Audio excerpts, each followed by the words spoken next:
nossa série de pregações expositivas em Abacuque. Vamos encerrar hoje o capítulo 2, é um livro curto de apenas 3 capítulos, e hoje nós vamos do 6 ao 20. Então eu convido você para abrir lá, nós já lemos no início do culto, mas vamos ler de novo, e eu vou convidar você a ler o capítulo inteiro, para a gente entender todo o contexto em que o julgamento da Babilônia está acontecendo. Babilônia será julgada. Abacuque 2, de 6 a 20. Abacuque é um livro difícil de achar, como já foi dito aqui, então você procura ali por Jonas, mais ou menos, né? E tu vai lá, Miqueias, Naum, você vai chegar lá em Abacuque. Ok? Um pouquinho depois de Jonas você já vai achar Abacuque. Então, abra sua Bíblia, se você tem uma Bíblia aí de papel, deixa aberta. Ok? Vamos lá então. Vamos ler desde o versículo 1. Do capítulo 2, novamente, diz assim a palavra: Por-me-ei na minha torre de vigia, colocar-me-ei sobre a fortaleza, e vigiarei para ver o que Deus me dirá, e que resposta eu terei à minha queixa. O Senhor me respondeu e disse: Escreve a visão, grava sobre tábuas, para que a possa ler até quem passa correndo. Porque a visão ainda está para cumprir-se no tempo determinado, mas se apressa para o fim, e não falhará. Se tardar, espera-o, porque certamente virá, não tardará. Eis o soberbo, sua alma não é reta nele, mas o justo viverá pela sua fé. Assim como o vinho é enganoso, tampouco permanece arrogante, cuja gananciosa boca se escancara como o sepulcro e é como a morte, que não se farta. Ele ajunta para si todas as nações e congrega todos os povos. Não levantarão, pois, todos estes povos, contra ele um provérbio, um dito zombador? Dirão: ai daquele que acumula o que não é seu, até quando? E daquele que a si mesmo se carrega de penhores? Não se levantarão, de repente, os teus credores, e não despertarão os que te hão de abalar? Tu lhes servirás de despojo, visto como despojaste a muitas nações. Todos os mais povos te despojarão a ti, por causa do sangue dos homens e da violência contra a terra, contra a cidade e contra todos os seus moradores. Ai daquele que ajunta em sua casa bens maus adquiridos, para pôr em lugar alto o seu ninho, a fim de livrar-se das garras do mal. Vergonha maquinaste para a tua casa, destruindo tu a muitos povos. Pecaste contra a tua alma, porque a pedra clamará da parede, e a trave lhe responderá do madeiramento. Ai daquele que edifica a cidade com sangue e a fundamenta com iniquidade. Não vem do Senhor dos Exércitos que as nações labutem para o fogo e os povos se fadiguem em vão? Pois a terra se encherá do conhecimento da glória do Senhor, como as águas cobrem o mar. Ai daquele que dá de beber ao seu companheiro, misturando a bebida, o seu furor, e que o embebeda para lhe contemplar as vergonhas. Será farto de opróbrio, em vez de honra. Bebe tu também e exibe a tua incircuncisão. Chegará a tua vez de tomares o cálice da mão direita do Senhor, e ignomínia cairá sobre a tua glória. Porque a violência contra o Líbano te cobrirá, e a destruição que fizeste dos animais ferozes te assombrará. Por causa do sangue dos homens e da violência contra a terra, contra a cidade e contra todos os seus moradores. Que proveito, ou que aproveita o ídolo, visto que o seu artífice o esculpiu, e a imagem de fundição mestra de mentiras, para que o artífice confie na obra, fazendo ídolos mudos? Ai daquele que diz à madeira: acorda, e à pedra muda: desperta. Pode o ídolo ensinar? Eis que está coberto de ouro e de prata, mas no seu interior não há fôlego nenhum. O Senhor, porém, está no seu santo templo. Cale-se diante dele toda a terra. Vamos orar. Senhor Deus, obrigado por tua palavra, Pai. Obrigado porque pelo teu Espírito Santo nós estamos aqui hoje. Nós pedimos, Espírito Santo, que tu venhas e abra o coração e a mente das pessoas que ainda não conhecem o teu Filho Jesus. E abra também, Senhor, a mente e o coração do teu povo aqui, Pai, para que compreenda melhor, Senhor, para que seja iluminado através da tua palavra, para que teu nome seja glorificado, para que tua igreja seja edificada, Pai, para que nós sejamos feitos mais parecido com Jesus. Por favor, Senhor, santifica-nos através da tua palavra. É a nossa oração, em nome de Jesus. Amém. Bom, irmãos, todos nós temos um senso de justiça presente em nós. Nós nos sentimos aliviados, nos sentimos seguros, nos sentimos satisfeitos quando vemos justiça sendo feita, não é verdade? Quando vemos algo que foi injustamente retirado, sendo devolvido, algo sendo consertado por quem o quebrou, algo sendo retribuído por quem gerou prejuízo, isso é um senso de justiça que nós todos temos. Por quê?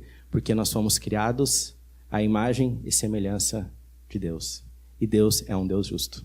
E toda vez que nós sentimos a indignação por ver a injustiça, e quando sentimos a alegria por ver a justiça, é o reflexo no atributo de Deus em nós, como criaturas feitas à sua imagem e semelhança. Jesus disse: bem-aventurados os que têm fome e sede de justiça, porque serão fartos. Jesus mesmo prometeu que nós seremos satisfeitos de toda a justiça. Haverá um dia que todo senso de justiça, toda fome, toda sede de justiça será satisfeita. Nós seremos fartos. Por quê? Porque nós veremos o ímpio sendo julgado e nós veremos a justiça de Cristo sendo eternamente atribuída a nós. Estaremos satisfeitos, nós que temos sede e fome de justiça. E nós vimos na semana passada, esses 5 primeiros versículos que nós lemos aqui. Abacuque está recebendo uma revelação do Senhor e o Senhor está falando de Nabucodonosor: eis o soberbo, a sua alma não é reta nele, mas o justo viverá pela sua fé. E o soberbo é enganoso como o vinho, não permanece. Você sabe o efeito que o vinho faz em quem passa dos limites. Há uma breve sensação de alegria, mas é uma alegria enganosa e que passa. E o soberbo, Nabucodonosor, também vai passar. Essa é a promessa de Deus, e essa é a promessa de Deus e a profecia que ele manda Abacuque escrever em letras grandes, de uma maneira que todo mundo possa ver, porque é certa a profecia. É certo que a profecia vai se cumprir. E aí ele fala de todos esses povos que Nabucodonosor oprimiu. Não levantarão, pois, todos estes contra ele um provérbio, um dito zombador? Você já deve ter parado para pensar naquela expressão bem feito, né? Quando você vê assim que uma pessoa estava pedindo para acontecer alguma coisa, você diz: cara, mas bem feito, esse aí estava pedindo, né? É esse senso de justiça que a gente tem em nós. Não falo daquele bem feito vingativo, ou bem feito assim de desprezo, não. Que nem Davi no Salmo 40 e no Salmo 70, ele lamenta a Deus que está recebendo os bem-feitos por causa do ódio que tem. Não é esse bem-feito de desprezo e ódio, mas aquele bem-feito que você sabe, tipo, olha só, o cara realmente ele está colhendo o que ele plantou, né? O malfeitor agora está sofrendo, né? Na medida que o cara fez o mal, ele agora está sofrendo o mal. Existe uma ironia nesse bem-feito. E é essa ironia que os povos vão jogar na cara de Nabucodonosor e da Babilônia. O senso de justiça do povo de Deus será satisfeito. Se levantará um dito zombador, um provérbio. E esse dito zombador virá em 5 ais, como nós lemos aqui no capítulo 2 de Abacuque. E o ai era uma expressão de cântico fúnebre, muito usado em cânticos fúnebres. Então, o que está sendo profetizado aqui, em forma de ais, nada mais é do que o sepultamento e a queda da Babilônia. Babilônia vai acabar, Babilônia vai morrer. E como nós conhecemos da história, realmente Babilônia não existe mais. A profecia se cumpriu, a profecia do Senhor é certa. Então hoje nós vamos ver 2 coisas. Nós vamos ver o julgamento da Babilônia, através dos 5 ais desse cântico de profecia que nós lemos, e nós vamos ver Deus se revelando para Abacuque na profecia de destruição da Babilônia. Deus revelando a sua glória, Deus revelando a sua soberania e Deus revelando a sua graça para Abacuque. Então vamos começar, os 5 ais. Os 3 primeiros estão ligados à busca de poder econômico, social e político da Babilônia. E os 2 últimos ligados à humilhação que a Babilônia provocou aos outros povos e também à idolatria da Babilônia. Vamos lá então. Todos eles são pecados de Nabucodonosor, pecados da Babilônia e pecados que seriam julgados como de fato foram. O primeiro ai, a condenação do roubo para aumentar o poder econômico. Irmãos, Babilônia conquistava os povos militarmente, à força, subjugava-os, e a partir disso cobrava altos impostos desses povos. E não somente isso, desse dinheiro que eles acumulavam, eles ainda emprestavam com juros altos. Usura. Explorando ainda mais os povos que eles já cobravam impostos e emprestando com juros altos. E diz ali a palavra de Deus, se você olhar no versículo 7, diz que ai daquele que acumula o que não é seu, até quando? E aquele que a si mesmo se carrega de penhores. O que mais que a Babilônia fazia? Esses empréstimos que eles davam com juros altíssimos para os povos e para as pessoas que eles conquistavam, eles pegavam garantias, bens, permaneciam com esses bens, e não somente bens físicos, mas também pessoas. Eles pegavam pessoas como garantia daquele pagamento. Você sabe que é um penhor. Você faz um empréstimo, pega alguma coisa emprestada e deixa alguma coisa, deixa um relógio, deixa uma joia, como, olha, se eu não vier aqui pagar, vende e fica com dinheiro. Né? Isso é o penhor. E eles pegavam bens dessas pessoas, e pegavam até mesmo pessoas como garantia desse pagamento. E o Senhor está dizendo, ai daquele que acumula o que não é seu, e daquele que a si mesmo se carrega de penhores. Babilônia saqueava e pilhava as nações. Eles aumentavam sua riqueza, aumentavam seu poder econômico através do roubo. Tudo isso que eles faziam nada mais era do que roubo. Eles eram ladrões. Eles estavam indo contra e quebrando o 8º mandamento. E o que diz o 8º mandamento? Não furtarás. O que Deus proíbe nesse 8º mandamento? Diz o Catecismo de Heidelberg. Deus não somente proíbe o furto e o roubo que as autoridades castigam, mas também classifica como roubo todos os maus propósitos e as práticas maliciosas através dos quais tentamos nos apropriar dos bens do próximo, seja por força, seja por aparência de direito, a saber, falsificação de peso, de medida de mercadoria e de moeda, seja por juros exorbitantes ou por qualquer outro meio proibido por Deus. Também proíbe toda a avareza, bem como todo abuso e desperdício de suas dádivas. Então, o primeiro ai contra a Babilônia é um ai pela quebra do 8º mandamento. Eles roubavam para se fortalecer economicamente. O segundo ai contra a Babilônia, a condenação do lucro desonesto para o status de segurança. Diz lá no versículo 9, ai daquele que ajunta em sua casa bens mal adquiridos para pôr em lugar alto o seu ninho, a fim de livrar-se das garras do mal. Ora, as aves de rapina, elas constroem seus ninhos em lugares altos, certo? Obrigado, Bernardo. Para que elas possam ficar seguras, para que seus filhotes possam ficar seguros, para que eles não possam ser alcançados. E é isso que Babilônia estava tentando fazer com os seus lucros desonestos. Eles acumulavam riquezas de maneira desonesta para criar um status de segurança, para criar um status de segurança inatingível, como nunca houve na história. Porém, esse status de segurança era falso. Muito falso. Porque, na verdade, o Senhor já estava proclamando que eles iriam a cair. E é interessante, irmãos, quando nós vemos o ímpio prosperando, nós nos indagamos, né? Como pode? Né? Eu tento fazer as coisas da maneira que Deus pede, tento fazer as coisas da maneira certa, e aquele que faz tudo errado está se dando bem. Se você ler Salmo 73 em casa, você vai ver como o salmista também passa por esse mesmo dilema. Ele vê o ímpio prosperando, ele vê a boa sorte do ímpio, e ele fica agonizado com aquilo, angustiado. Mas ele diz, a partir do versículo 12 do Salmo 73, eis que são estes os ímpios, e sempre tranquilos aumentam suas riquezas. Olha a percepção que ele está tendo. Com efeito, inutilmente conservei puro o coração e lavei as mãos à inocência. Ele está tendo essa mesma indagação que a maioria de nós passa. Será que eu estou fazendo tudo em vão, sendo o certinho para nada?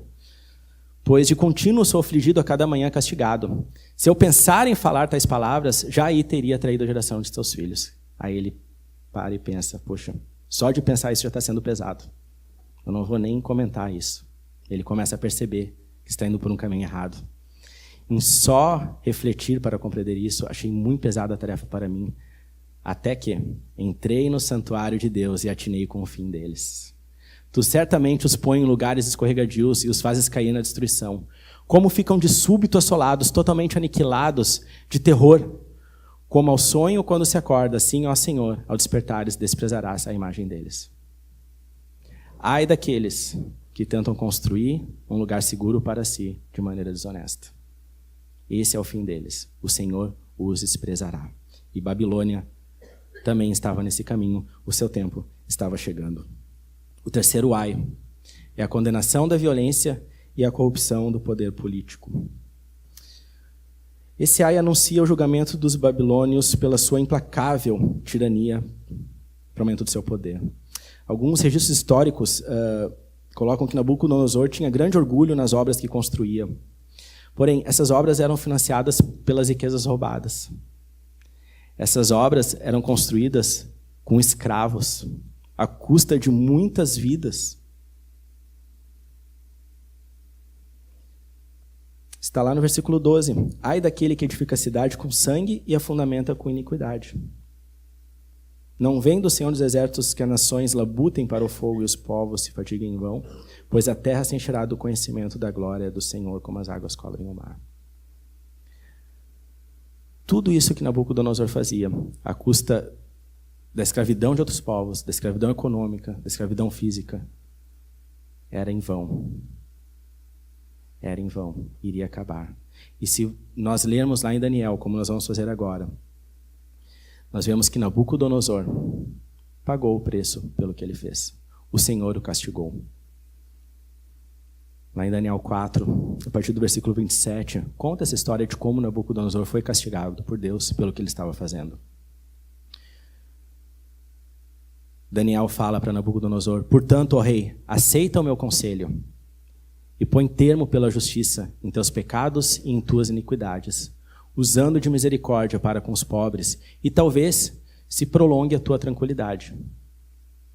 É importante lembrarmos aqui que Daniel, ele foi levado escravo, foi levado cativo por Nabucodonosor para a Babilônia. Nós estamos vendo aqui o livro de Abacuque, onde o Senhor estava profetizando para Abacuque que Babilônia levaria Judá cativo. E Daniel foi um daqueles que foram levados. E Daniel agora está na corte do rei, reconhecido como homem sábio, e agora ele está profetizando contra Nabucodonosor por causa da sua tentativa de criar segurança e poder político à custa dos outros. Aceita o meu conselho. Põe termo pela justiça em teus pecados e em tuas iniquidades, usando de misericórdia para com os pobres, e talvez se prolongue a tua tranquilidade. Todas essas coisas sobrevieram ao rei Nabucodonosor. Ao cabo de 12 meses, passeando sobre o palácio real da cidade da Babilônia, falou o rei e disse: não é esta a grande Babilônia?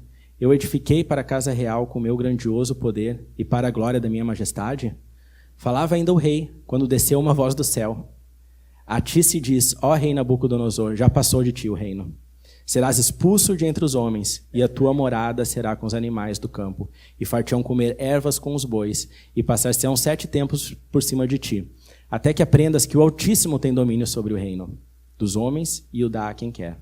No mesmo instante, se cumpriu a palavra sobre Nabucodonosor, e foi expulso de entre os homens, e passou a comer erva com os bois, e seu corpo foi molhado do orvalho do céu, até que lhe cresceram os cabelos com as penas da águia, ou como as penas da águia, e as suas unhas como as das aves. Então nós vemos que Nabucodonosor teve a sua retribuição. Nabucodonosor sofreu por causa desse método de enriquecimento, esse método de poder político que ele estava construindo, e esse método de construir um império injusto, explorador e opressor. O Senhor veio e o condenou. E realmente tudo o que Abacuque escreveu aqui, décadas atrás, nós lemos em Daniel ali agora. A profecia do Senhor não falha. O quarto ai, a condenação da humilhação e violência contra as pessoas e a criação.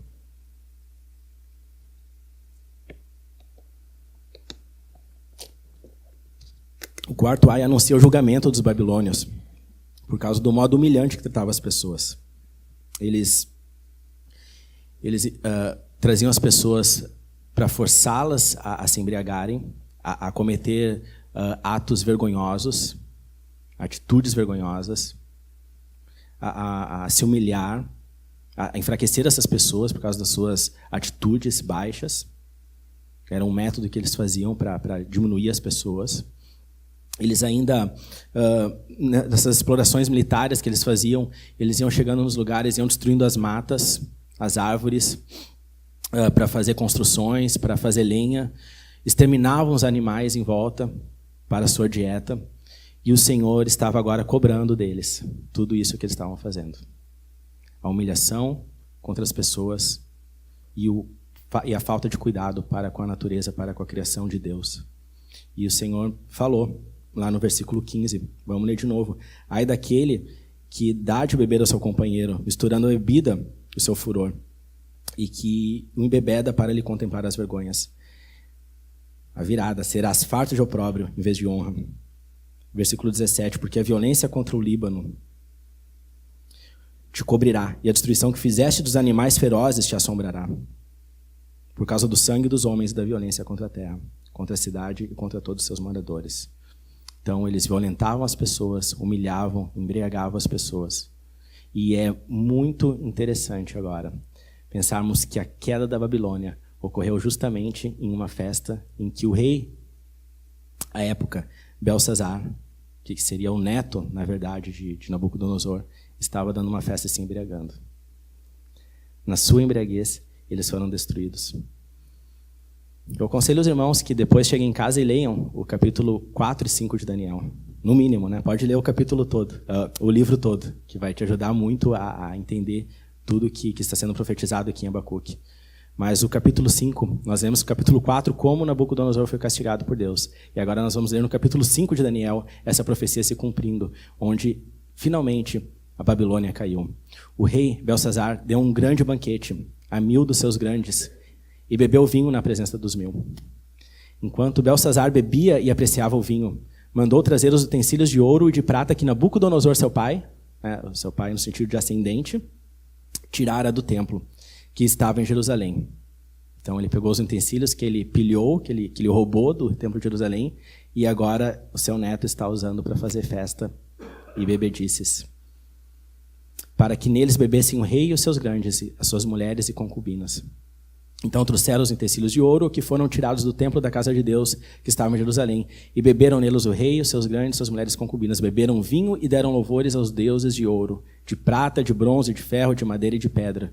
No mesmo instante apareceram os dedos de mão de homem e escreviam defronte do candeeiro, na caiadura da parede do palácio real, e o rei via os dedos que estavam escrevendo.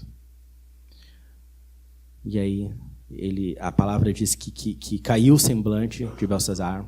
Ele ficou realmente muito confuso com o que estava acontecendo. E aí trouxeram Daniel para falar o que Deus estava profetizando ali. Ó rei, Deus, o Altíssimo, deu a Nabucodonosor, teu pai, o reino e grandeza, glória e majestade.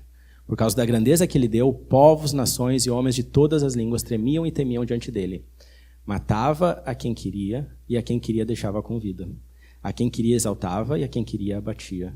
Quando, porém, o seu coração se elevou e o seu espírito se tornou soberbo e arrogante, foi derribado do seu trono real e passou dele a sua glória. Foi expulso dentre os filhos dos homens, o seu coração foi feito semelhante aos dos animais, e a sua morada foi com os jumentos monteses. Deram-lhe a comer erva como aos bois, e do orvalho do céu foi molhado o seu corpo. Até que conheceu que Deus, o Altíssimo, tem domínio sobre o reino dos homens, e a quem quer constitui sobre ele.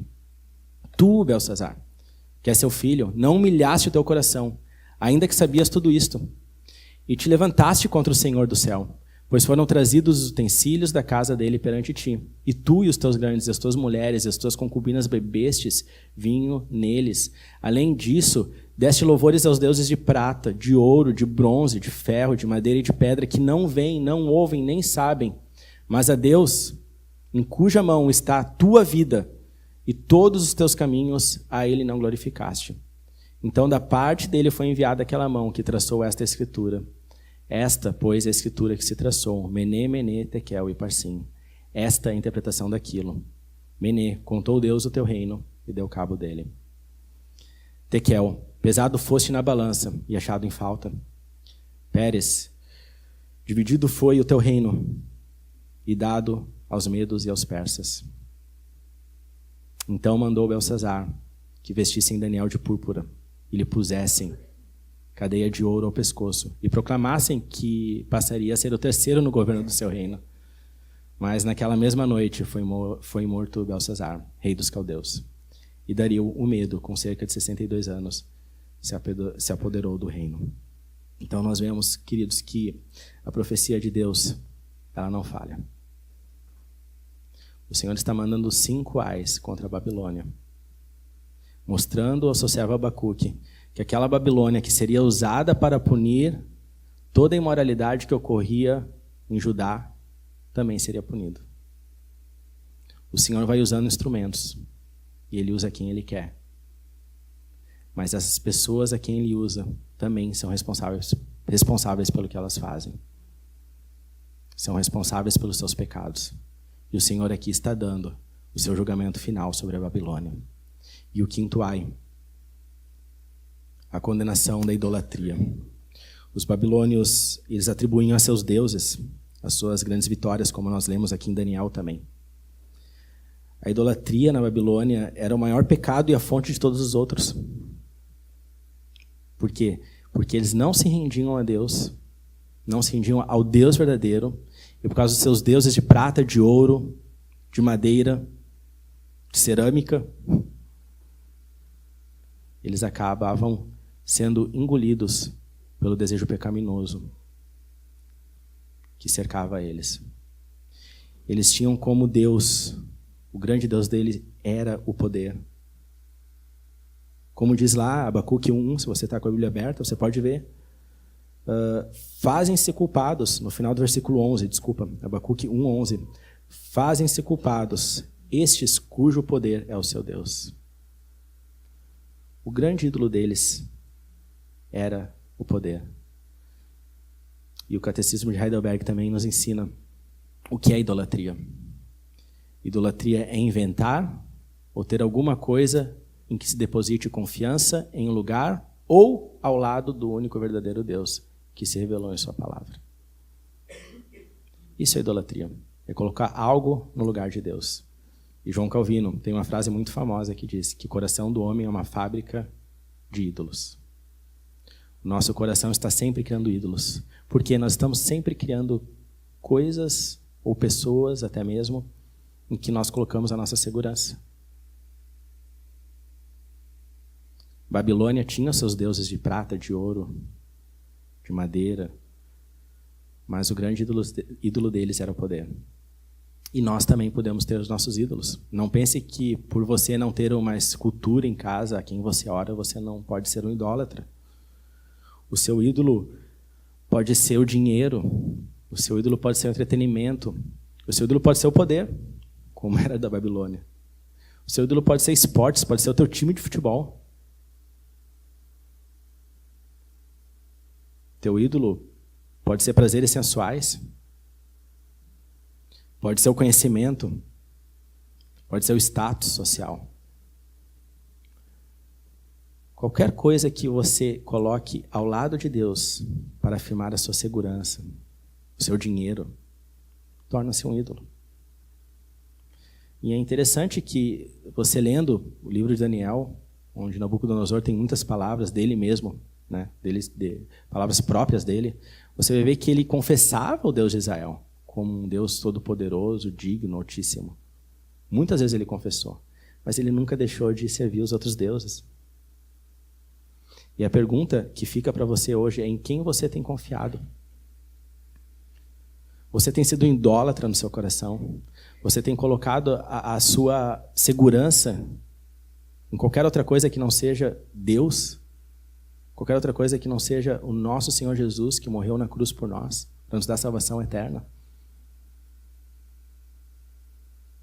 E os ídolos se revelam nas nossas atitudes, nas nossas palavras, nos nossos pensamentos.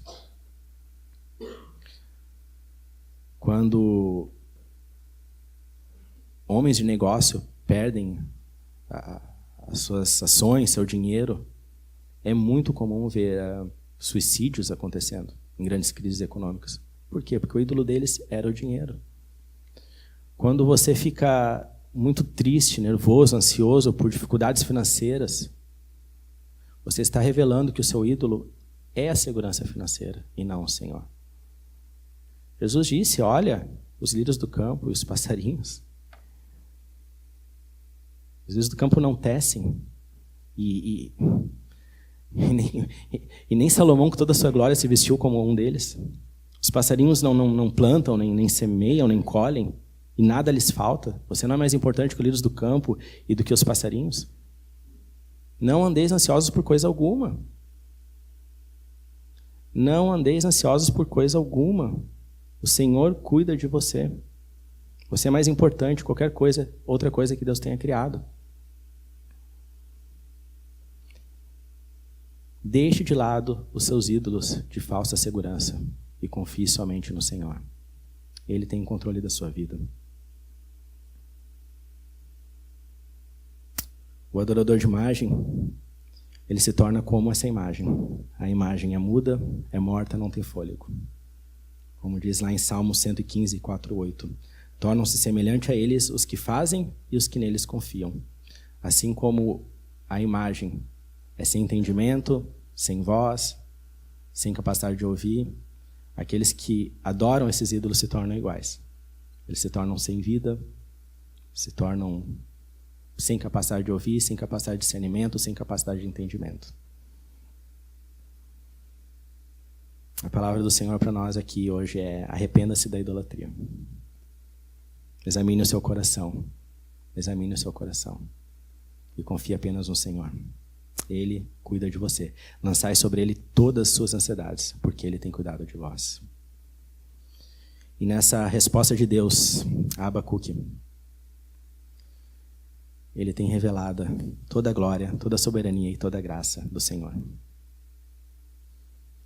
Abacuque começa com uma queixa. Começa com uma queixa dele, falando de toda a injustiça que acontecia em Judá. Senhor, você não vai fazer nada com o que está acontecendo aqui em Jerusalém? O Senhor responde: eu vou fazer sim. Eu vou mandar um povo, Babilônia, e a Babilônia vai castigar Jerusalém e Judá. E aí Abacuque entra em outro dilema. Poxa, mas você vai usar um povo que é mais ímpio do que nós para nos disciplinar? E aí Abacuque traz outra lamentação, outra oração. Fica esperando uma torre de vigia pela resposta, como ele diz. E aí o Senhor traz 5 ais contra a Babilônia.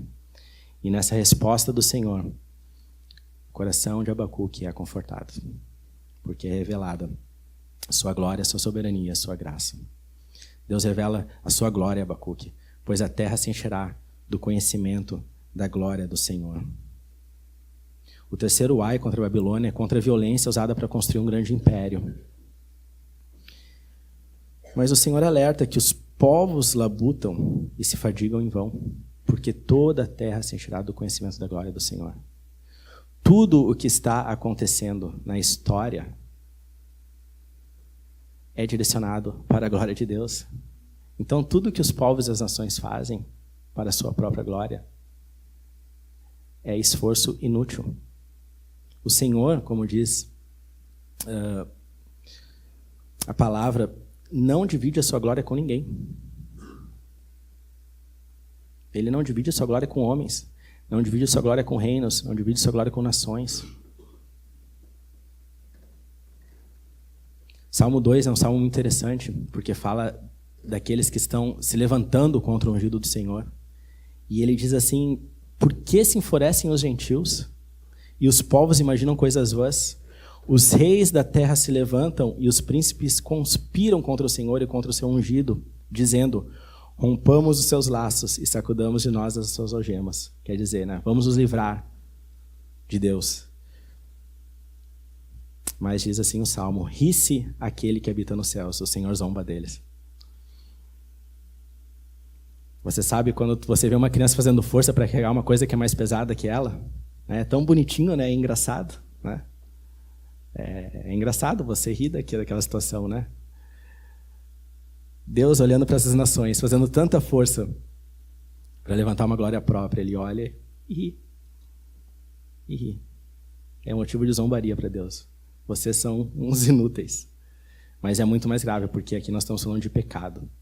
É uma criança tentando levantar uma coisa pesada, é uma criança descobrindo ainda o mundo, né? Esses povos que tentam se livrar dos laços de Deus e construir coisas para a glória própria são pessoas e reinos que estão construindo no pecado. Então, quando o Senhor revela para Abacuque que toda a terra se encherá do conhecimento da glória do Senhor, ele está revelando uma glória que é inigualável a qualquer outra. A qualquer outra. Isso acontecerá o quê? Por meio da pregação. Porque Jesus falou, lá no sermão profético, que este evangelho do reino será pregado por todo o mundo, a todas as nações, e então haverá o fim.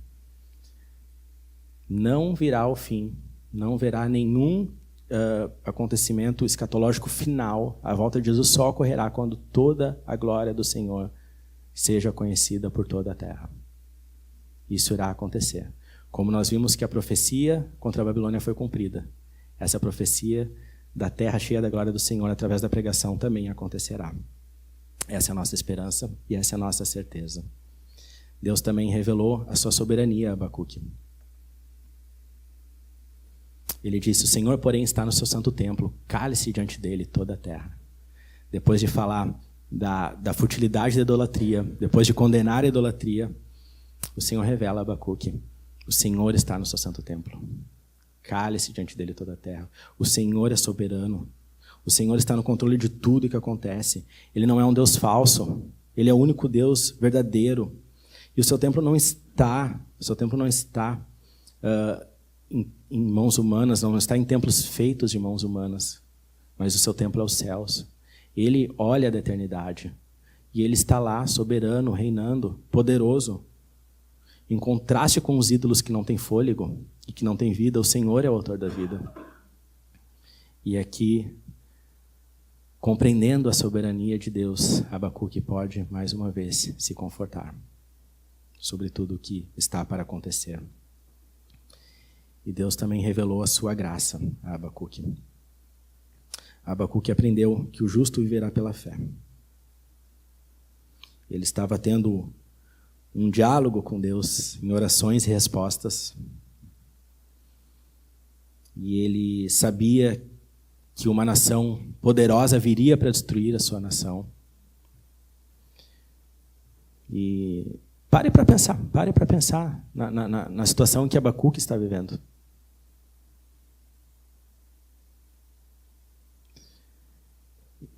Ele está vivendo no meio de uma nação que está mergulhada no pecado, próprio povo de Deus. Todos os pecados que nós falamos aqui estavam acontecendo também em Jerusalém. E aí Deus fala para eles, não, ok, você quer disciplina, você quer ver o seu povo santificado, fique tranquilo, eu vou mandar aqui um povo mais poderoso e vai acabar com essa bagunça. E aí ele fala, ô Senhor, mas assim... E aí Deus fala, mas não te preocupe, eu também vou destruir essa nação que vem destruir vocês. Porque eles são pecadores. São usados por mim, mas estão no pecado. E ele diz, eis o soberbo, a sua alma não é reta nele, mas o justo viverá pela fé. Veja o contraste entre o justo e o soberbo. O soberbo acha que pode controlar os acontecimentos. O soberbo tem a justiça própria. Ele é independente. Mas o justo, ele vive pela fé. Por quê? Porque ele sabe que a justiça de Deus será cumprida. E sabendo que a justiça de Deus será cumprida, ele sabe que a própria injustiça dele será também consertada. A sua injustiça será perdoada. É por isso que o justo vive pela fé. Porque ele sabe que toda a injustiça será penalizada. Ele olha a situação ao redor. Ele olha a situação ao redor do seu próprio povo. Ele olha a situação do povo que está vindo para ser usado por Deus para discipliná-los. E ele só tem uma coisa a fazer: crer na palavra de Deus. Nós vivemos pela fé. Vivemos pela fé que Deus vai consertar tudo que está estragado, que Deus vai resolver os nossos problemas, que Deus cuida de nós e que no final toda a justiça será cumprida. Toda a justiça será cumprida. E como que a justiça de Deus é cumprida em nós? Já parou para pensar? Todos os ais que nós merecíamos pelos nossos pecados foram jogados sobre Jesus na cruz. Você sabe que é pecador. Você sabe que tem pecados. E você sabe que merecia esses ais sobre a tua vida. Mas tudo isso foi jogado sobre Jesus na cruz. E você vive pela fé, porque você crê nisso. Você crê que a justiça foi cumprida em Jesus. Da mesma maneira que Abel creu lá em Gênesis, que a descendência da mulher pisaria a cabeça da serpente. Da mesma maneira que Noé creu que viria o dilúvio e trabalhou por 120 anos. Da mesma maneira que Abraão creu, isso lhe foi imputado por justiça, que da sua descendência todas as famílias da terra seriam abençoadas. Nós cremos pela fé que toda a justiça será cumprida. Da mesma maneira que Abacuque creu. E Abacuque também cria no Messias. Ele esperava por um Salvador. O mesmo Salvador que nós cremos que veio, ele queria que viria. E também se cumpriu. Após receber essa tríplice revelação de Deus, de sua glória, soberania e graça, Abacuque passou da preocupação e vigilância à adoração. E é isso que nós vamos ver nas próximas 2 semanas. O último cântico, ou a última oração em forma de cântico de Abacuque. Lá no final ele vai dizer, depois de receber a revelação da destruição de Jerusalém, da destruição de Babilônia, ele diz, em silêncio eu devo esperar o dia da angústia, que virá contra o povo que nos acomete. Veja a fé desse homem. Vou esperar em silêncio o dia da angústia daqueles que nos acometem. E aí vem aquela famosa frase, né? Aquele famoso versículo que muitos de nós conhecemos. Ainda que a figueira não floresça, nem haja fruto na videira, não haja produto no campo, e não haja gado nos currais, eu me alegro no Senhor, exalto no Deus da minha salvação. Isso é viver pela fé. Enquanto esperamos pelo cumprimento das profecias de Deus, nós aguardamos em silêncio. Bom é esperar a salvação do Senhor, diz o profeta Jeremias, e isso em silêncio. Nos aquietamos. Descansamos nossa alma no Senhor. Sabendo que, apesar das dificuldades que nós temos nessa vida, toda história caminha para a glória de Deus através do cumprimento da sua justiça. Portanto, quero finalizar com algumas aplicações.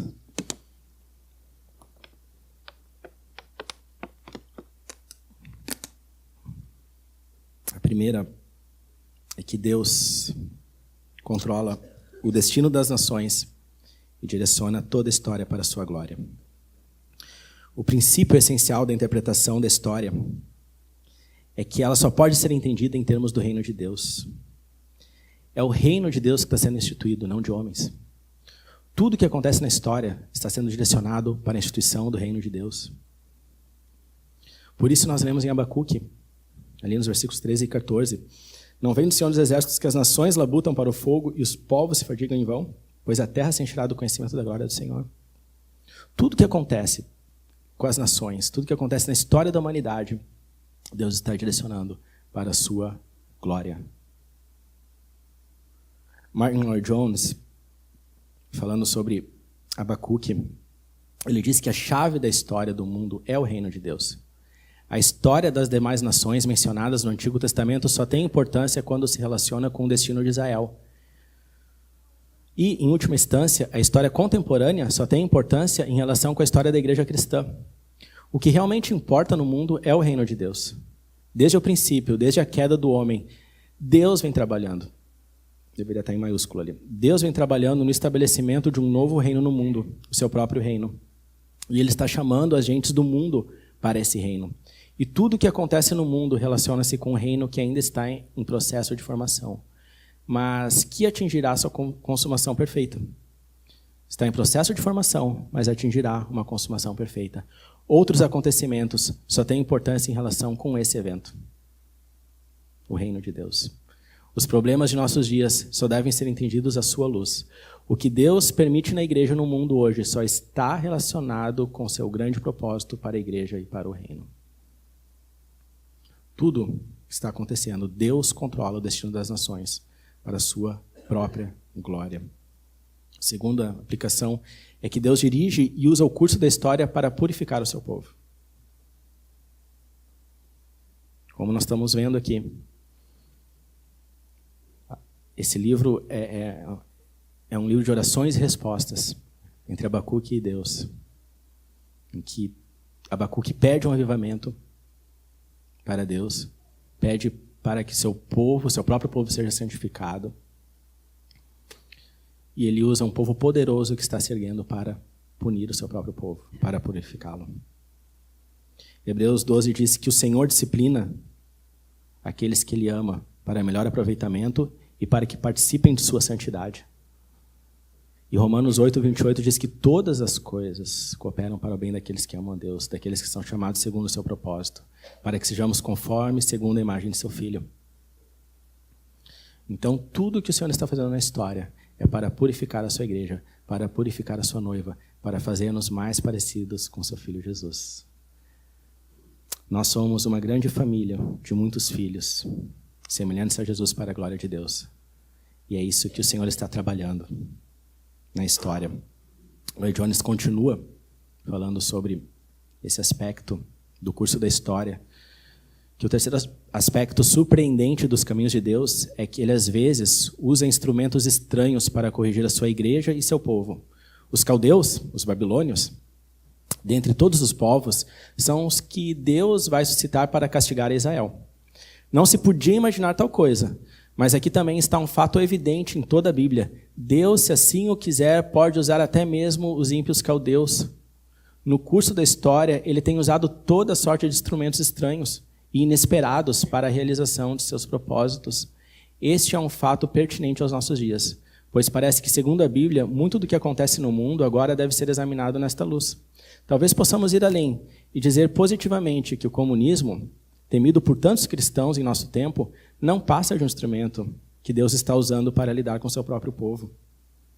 A importância de tudo isto reside no fato que, se não virmos as coisas do modo certo, nossas orações serão erroneamente concebidas e erroneamente dirigidas.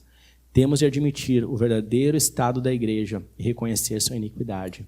Devemos entender a possibilidade de que as forças que hoje mais se opõem à igreja cristã talvez estejam sendo usadas por Deus para seu próprio propósito. Um ensino claro do profeta é que Deus pode usar instrumentos muito estranhos e, às vezes, o último instrumento que teríamos esperado. Tudo o que está acontecendo na história está sendo usado por Deus para a santificação e separação do seu povo. E nisso nós podemos ficar tranquilos. Como tem uma frase de impacto que rola bastante aí, né? Tudo vai acabar bem. Eu sei, eu li o final da Bíblia. Está lá, é só ler. Profecias que se cumpriram e profecias que se cumprirão. Jesus falou que se cumpriria. Ele vem para estabelecer um reino de justiça.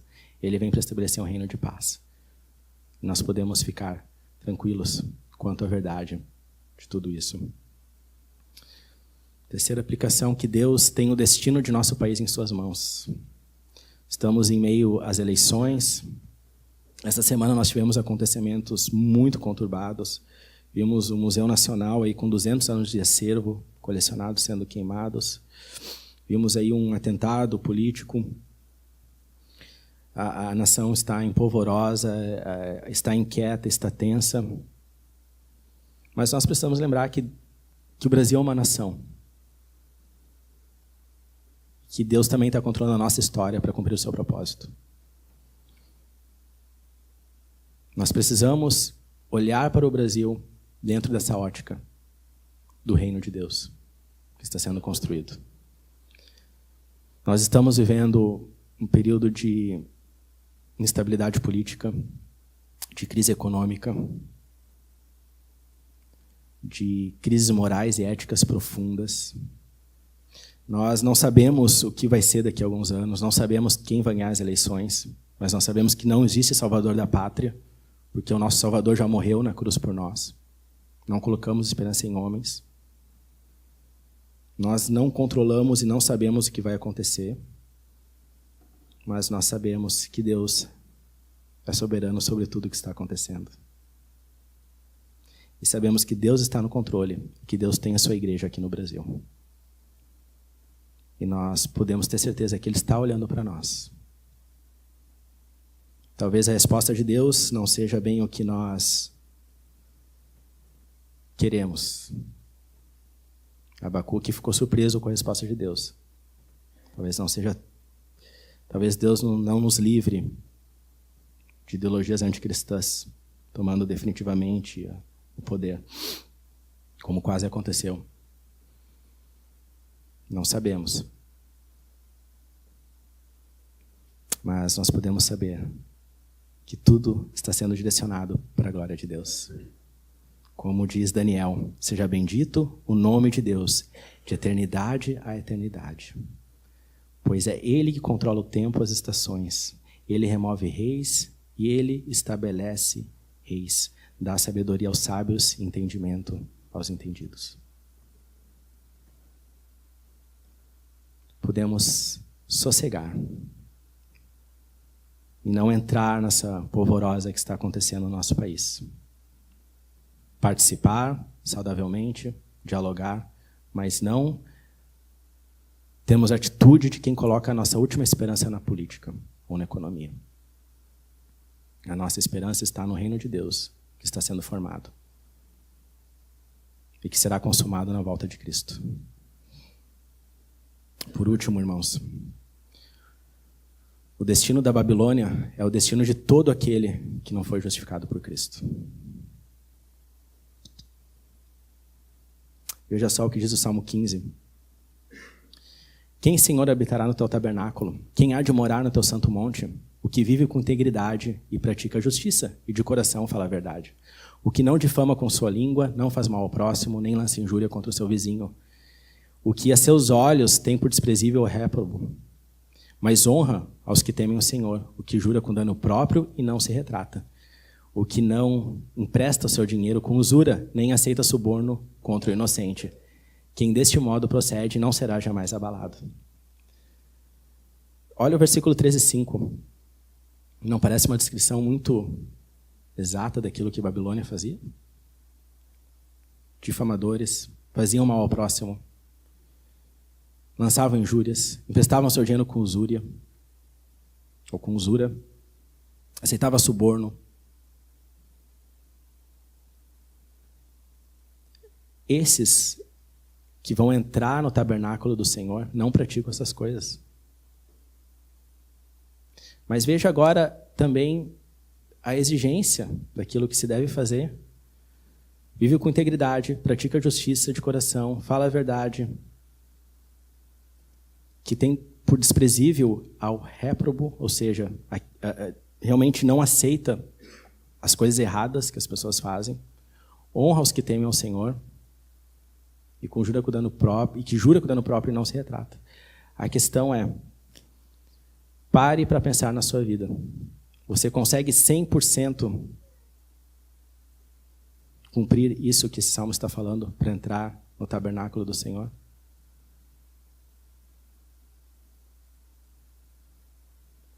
A verdade é que nós somos muito mais próximos de Babilônia do que de Jesus na nossa natureza, por causa do pecado. E se nós não nos arrependermos, o nosso destino é o mesmo, é um destino de ais, é um destino de cântico fúnebre. Esse é o Salmo 15. Agora veja Romanos 3, que cita o salmo anterior, o Salmo 14. Como está escrito, não há justo, nenhum sequer, não há quem entenda, não há quem busque a Deus. Todos se extraviaram, a uma se fizeram inúteis, não há quem faça o bem, não há nenhum sequer. A garganta deles é sepulcro aberto com a língua, urdem engano, veneno de víbora está nos seus lábios. A boca eles a têm cheia de maldição e de amargura. São os seus pés velozes para derramar sangue. Nos seus caminhos há destruição e miséria. Desconheceram o caminho da paz, não há temor de Deus diante dos seus olhos. Mais uma vez, está descrevendo a Babilônia, né? Olha só, tudo que a gente viu sobre Babilônia, que a gente está vendo nas últimas semanas, que a gente viu hoje, Paulo aqui, citando em Romanos 3, citando o Salmo 14, está falando da Babilônia. Só que, espera aí, ele está falando de todas as pessoas. Se você continuar lendo, lá no versículo 23, diz que todos pecaram e carecem da glória de Deus. Ele está falando de mim e de você. Sem arrependimento, o nosso destino é o mesmo da Babilônia, porque todos nós somos pecadores. Talvez esse seja os dois trechos que nós mais usamos aqui na IBE para falar da nossa natureza pecaminosa e do nosso estado realmente deprimente de iniquidade, para alertar que nós todos somos pecadores. Quem entrará no seu santo templo, aquele que é íntegro, que fala a verdade, mas você sabe que um dia você já cometeu uma mentirinha que seja. Você sabe disso. E talvez você pense, não foi grande coisa, mas um pecado, por menor que ele pareça, é contra o grande Criador. A gravidade de um pecado, de um dano, não é somente ele em si, mas é contra quem é cometido. E talvez você pense, eu nunca adulterei, mas você sabe que se você olhou com intenção, segundas e impuras, para outra pessoa, você, no seu coração, já adulterou. Porque o mesmo sentimento que o adúltero tem, no ato em que ele chega, você também teve. Se você despreza o seu irmão, você já cometeu assassinato. Porque o mesmo sentimento que o assassino tem quando comete o ato de assassinato, você também teve. Você é pecador. O seu destino é o da Babilônia. Você está tão condenado quanto Nabucodonosor. A não ser que você realmente se volte para Deus. Porque o salário do pecado é a morte, mas o dom gratuito de Deus é a vida eterna em Cristo Jesus, nosso Senhor. A questão aqui é que todo mal será julgado por Deus. Todo mal. Se Deus é bom e justo, ele deve punir o mal. Ele deve punir o injusto. Babilônia foi julgada. Mas e quanto a mim e a você? Como será esse julgamento? Jesus levou os nossos ais na cruz. E tudo que você precisa fazer hoje é crer que o seu julgamento está consumado em Jesus. Apenas creia nisso. O justo viverá pela sua fé. Coloque toda a sua fé nisso. Coloque toda a sua fé no sacrifício de Cristo. Coloque toda a sua fé em Jesus e em sua obra. Porque o julgamento é certo. O julgamento é certo. Ninguém escapará. E nesse momento, a única coisa que você poderá falar diante de Deus é: Senhor, eu sou pecador, eu sou miserável, eu sou um Nabucodonosor. E a única esperança que eu tenho é que quando você olhar para mim, você veja a justiça de Cristo cumprida na cruz. Caiu a grande Babilônia. Apocalipse 18 usa essa imagem para falar de tudo aquilo que é oposto a Deus, de toda a realidade do reino que o Senhor quer instituir. Esse julgamento derradeiro vai chegar. É uma profecia certa. A pergunta que fica hoje é: você está no reino de Deus ou você está no reino da Babilônia? Você é um soberbo que não tem alma reta e busca a justiça própria? Ou você está no reino de Deus porque confia no sacrifício de Cristo e vive pela fé? Ele morreu na cruz para levar os nossos ais. E sendo justificados, Nós saímos da condenação da Babilônia e entramos para o reino de Deus. Apenas creia. Jesus é o nosso Salvador. É Ele quem nos justifica e que nos irá amparar no dia do grande julgamento. Vamos orar. Senhor Deus, obrigado, porque a Tua palavra se cumpre como nós vemos hoje. Obrigado porque a Tua palavra não é vã. Obrigado porque Tu és um Deus vivo, misericordioso, gracioso, soberano, e toda a glória deve ser dada a Ti. E nós, Senhor, nos colocamos como pessoas totalmente dependentes de Ti, Pai. Agradecendo porque pelo Teu Espírito Santo nós entendemos da nossa miserabilidade, do nosso estado pecaminoso. E nós não queremos, Senhor, ter o mesmo fim da Babilônia, de Nabucodonosor, de seus descendentes, Pai. Mas nós queremos estar no Teu reino, Pai. Nós queremos ser participantes da Tua santidade, Senhor. Ó, Pai, obrigado por Jesus que morreu na cruz por nós. Obrigado por Jesus que cumpriu toda a justiça. Obrigado por Jesus que nos farta e tira toda a nossa sede, fome e justiça, porque Ele a cumpre todas. Obrigado, Senhor. Muito obrigado por Jesus. E obrigado porque o Teu reino é reino eterno.